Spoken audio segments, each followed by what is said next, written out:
Hi hello welcome to our channel. టమాటా కొబ్బరికాయ పచ్చడికి ఏం కావాలో చూసేద్దాం వచ్చండి. ముందుగా పావు కేజీ టమాటాలు, నిమ్మకాయ సైజ్ అంత చింతపండు, ఒక గుప్పుడు కరివేపాకు, గుప్పుడు కొత్తిమీర అండ్ ఫుల్గా ఒక కొబ్బరికాయ తీసుకోండి.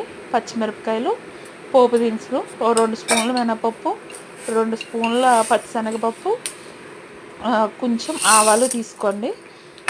ముందుగా ప్యాన్ హీట్ చేసుకుని ఆయిల్ వేసుకోండి. అందులో తర్వాత ఈ పోపు దినుసులు వేసుకుని బాగా గోల్డెన్ కలర్లోకి వచ్చేదాకా ఫ్రై చేసుకోవాలండి. పోపులు గోల్డ్ కలర్లోకి వచ్చాక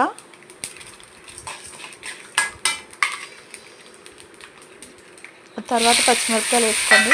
పచ్చిమిరపకాయలు కూడా బాగా ఫ్రై అయ్యేదాకా కూడా మీరు వేపుకోవాలండి.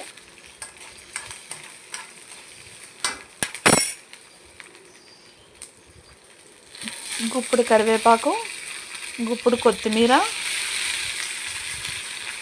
వేసుకొని బాగా ఫ్రై చేసుకోవాలండి. బాగా ఫ్రై చేసుకున్నాక పావు కేజీ టమాటా ముక్కలు అని చెప్పాను కదండి, పావు కేజీ టమాటాలు ఆ ముక్కల కింద చేసుకుని టమాటాలు కూడా బాగా ఫ్రై చేసుకోవాలండి.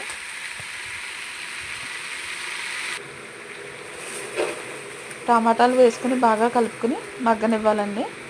తగినంత సాల్ట్ కూడా వేసుకోవాలి. సాల్ట్ వేసుకుని మూత పెట్టి బాగా మగ్గనివ్వాలండి. బాగా మగ్గాక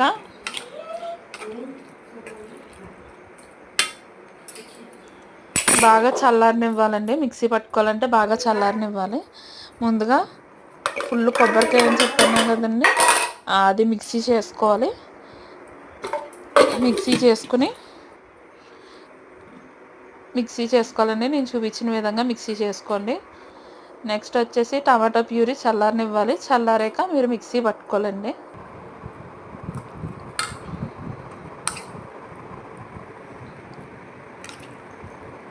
బాగా చల్లారనిచ్చాక మిక్సీలోకి తీసుకునండి. మిక్సీ గిన్నెలోకి ఆడుకోవాలండి మంచిగా. అంతే అండి, ఎంతో టేస్టీ టమాటా కొబ్బరికాయ పచ్చడి ready. Like, share and subscribe.